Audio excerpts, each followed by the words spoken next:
तुम्ही सर्वजण मोठ्या संख्येने येत्या 1 तारखेला आपण दणदणीत पद्धतीने सर्वजण तिथे हजर राहाल अशी एक आशा अपेक्षा बाळगतो।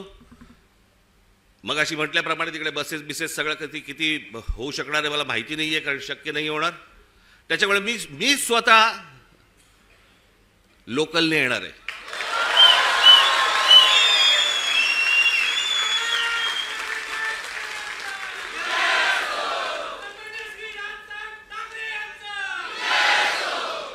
मागे एकदा मी डोंबिवलीवरनं आलो होतो।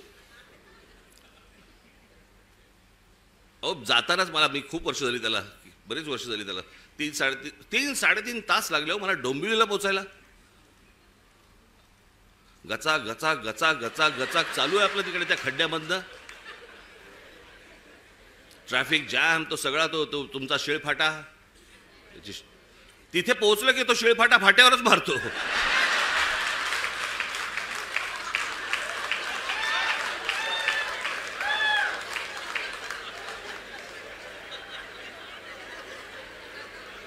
मग मी तिथनं येताना विचार केला, म्हटलं नाही आपण जरा ट्रेनने जाऊ आता परत, बाबा माझी काय परत आता तयारी इच्छा नाही, म्हटलं गेलो तिकडे। मग आमचे हे सगळे पत्रकार बांधव, एक गर्दी तिकडे। बरं तोपर्यंत त्यांना माहीत नव्हतं मी रेल्वेने प्रवास ह्याच्या अगोदर केलाय तो। मी जवळपास 2 वर्ष मी जेजे स्कूल ऑफ आर्टला जाताना मी हार्बरने जायचो, त्याच्यामुळे डबे कुठचे येतात वगैरे मला नीट माहिती होतं।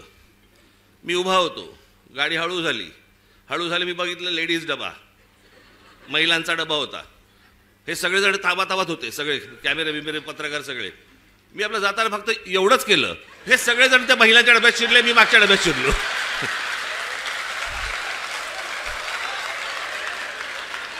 मी काहीच नाही केलं, मी फक्त एवढंच केलं ना, हे सगळेजण त्या डब्यामध्ये शिरले, मी पुढच्या डब्यामध्ये, आणि मग त्या जाळ्या होत्या, जाळ्यांमधनं शूट करत बसले मला सगळे।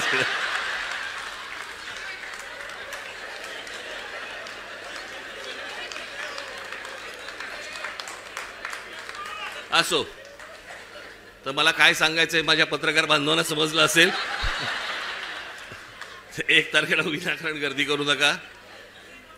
तर मी 1 तारखेला तिकडे येणार आहे रेल्वेने, मी खूप अगोदरच पोहोचणार आहे तिथे, लवकर येऊन थांबणार आहे तिकडे। कुठे थांबणार ते सांगणार नाही तुम्हाला, पण अगोदर येणार। तुम्ही सगळेजण जोरदार तयारीला लागा।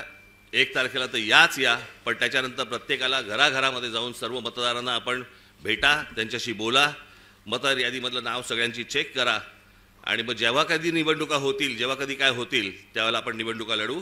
तोपर्यंत आज जे पाहिलंय ते घराघरापर्यंत पोहोचवा। धन्यवाद। जय हिंद, जय महाराष्ट्र।